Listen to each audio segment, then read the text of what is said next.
はい、こんにちは。今日はね、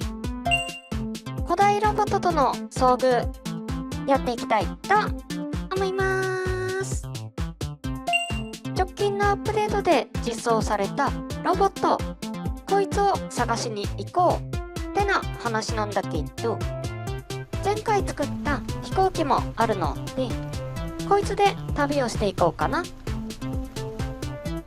ということで、行ってみましょう。で、新しい場所で新生活をすることになるので、持っていきたい荷物とかもあるんだけど、本当に近くで見つかるかどうかもわからないので、まずは目的地を決めるために偵察に行ってみましょう。いざ。で、どの方向に進むかも悩みどころなんだけど、今向かっているのは少し前にいたリゾート地の方で、こっちを抜けた先がまだ未開の地なので、そっちを目指そうってな話ですね。で、今お見せしている地図は以前水晶探しをした時に書いた地図なんだけど、ちょっと縮尺とか方向とかおかしいとはいえ、今この辺が少し前にいた場所ですね。本当はここに戻ってきて話を続ける予定だったんだけど、この島はすでに水晶探しの時に踏破済みで、ロボットがいないことは分かってるので、今回はスルーして先に進みます。ちなみにこっちの右手側に見えてる島も水晶探しの時に探索済みで、ここは初めて水晶を見つけた島ですね。にしても縮尺も方向も適当すぎん？誰この地図書いたの？とにかく目指すべきはさらにもう一つ先の島ですね。ちなみに私が空を飛ぶとき、なぜか逆風になることがやたら多いのってそれもあってスピードが全然出ないんだけどそのせいもあって燃料がちょっと不安でもあるんだけど、さっきの場所で燃料補給するってのが賢い選択だったか？とはいえギリギリ島にはたどり着けそう。ここにロボットがいれば解決なんだけど、果たしてここにいるのか？おー、多分あれがロボット用のスポナーですね。お、しかもこの島には要塞もあるみたいなので、自爆ドローンも確保できるかもしんない。とにかくちょうど燃料も尽きたので、この辺で着陸しときましょうか。で、特に武器とかは用意してないんだけど、とりあえずどんな感じなのか見ときましょうか。確かあの辺に、お、ロボット見つけました。ちょっとこっち向かないかな。痛い痛い痛い痛い。周りが結構激戦区なので、素手で来たのは失敗。はい、偵察任務は無事完了したってことで、さっきの島を目的地として荷物を持って出直しましょうか。実際のところはこのエンジン飛行機の積載の実動試験の意味もあるんだけど、もともとこの島に戻ってきたのはグリーンスライムとイエロースライムを連れて帰るってな目的だったので、こいつらは連れて行きたいかな。あとは武器として使うタングステンと植物の種、電気系統の部品もあった方が快適かな。方がいいって意味ではもっと積みたい気持ちもあるんだけど、とりあえずこんだけあれば当面大丈夫でしょ。いざ。あれ？全然飛び上がる気配がないんだけど。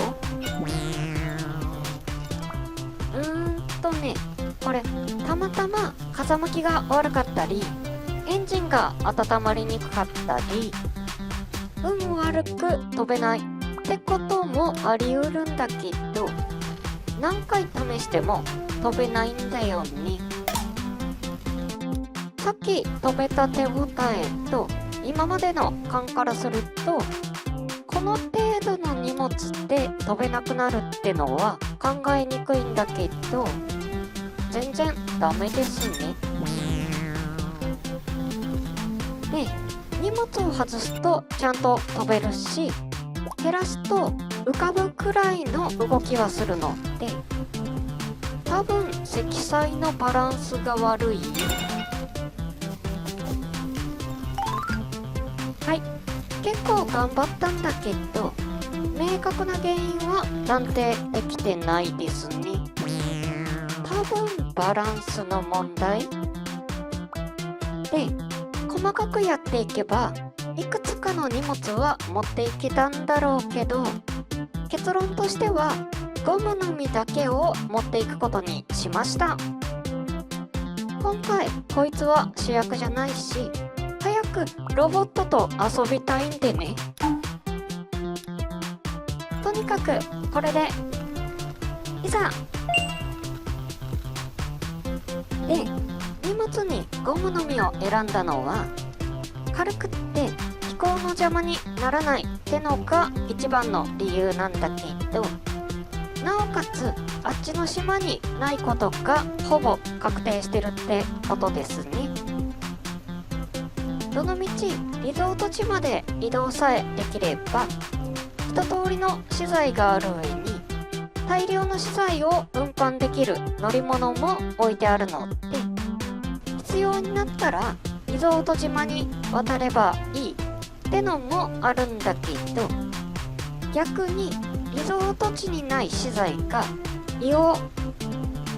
で、さっき上から見たところ、どうもさっき着陸した場所からこの前行った噴光が陸続きなんだよね。なので先にこっちの島でゴムの木を育てとけば、後で大量のゴムを生産できるってな算段です。まあどっちにしろ今はロボットと早く遊びたいので、それは将来的な話なんだけど、島の上空にたどり着きましたね。風向きが悪い時用に備えて燃料を追加してたんだけど、おかげで若干上空から見渡す時間ができたかな。どの辺に着陸するかを探してみたんだけど、内陸はやっぱ敵が多すぎるので、海岸沿いかちょっと旋回してこの辺で、よし、これで無事に上陸でき、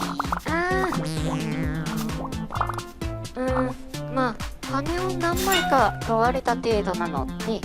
どうにでもなるんだけど、とりあえずこいつはお仕置きだべ。はい、これで無事に上陸できました。早速ロボットと戯れたいんだけど、武器は何もないんだよね。とりあえず電池があれば設計図が使えるので、まずは適当に武器を作るところから始めますか。ほぼゼロからのスタートなんだけど、世界の壁を越えるまではグリーンスライムがいないのが確定してるのと、イエロースライムも多分いないんじゃないかな。ゴムの木が自生してないことも分かってるので、新しくゲームを始める人と比べるとむしろマイナスからのスタートと言っていいですね。ちなみに世界の壁っていうのは新しくゲームを始めた人は気にしなくていいんだけど、一言で説明しとくと、昔はバージョンの境目があったと思ってもらえると大きな誤解はないかな。どのみち細かい説明は置いといて、とにかく武器、赤鉄鋼か鋼鉄鋼を燃やすと鉄に変化して、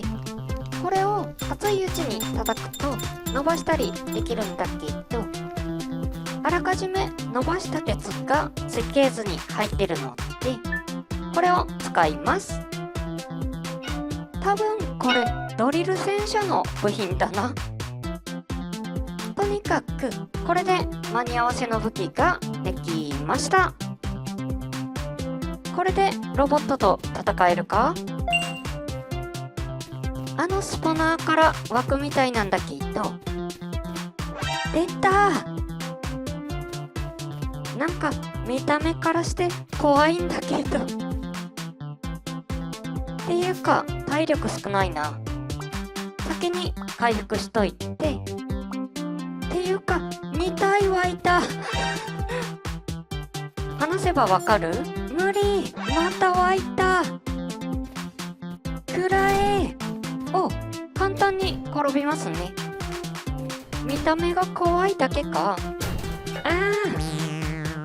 相手の攻撃で武器が壊れましたね。しかし敵が2体いて右から左から攻撃されるので二刀流が正解か？にしても敵のスピードが速すぎて、どりゃどりゃ、はい、軽く戦った感じ。ちょっと長めの武器の方がいいのかな。これでリベンジ。よし、今度は1体ずつ。おりゃ、敵の武器は短いので間合いの外から狙った方が戦いやすいかもしんない。おりゃおりゃおりゃ。よし、これでロボットを倒しました。敵が使ってた武器はこれまた新実装のセラミックですね。あとは今まで自爆ドローンがドロップしてた伝送系の部品は今回のアップデートでロボットが落とすようになったみたいなので、これもゲットしときます。あとはもうちょっと戦いながらまとめに入りましょうか。ということで古代ロボットとの遭遇やってみたわけなんだけど、いかがだったでしょうか。一応ね、創造神のお告げで事前情報はあったんだけど、いざ目の前にすると結構怖いですね。にしても今まで近接戦闘を仕掛けてくる敵はスライムくらいしかいなかったんだけど、ちゃんと動作をする敵が増えたことって結構遊びの幅が広がるんじゃないかな。とはいえこのほぼゼロスタートの島で戦うにはいろいろと準備が必要そうですね。ということで次回は武器いろいろやっていきたいと思います。はい、じゃあ今日はこの辺でバイバーイ。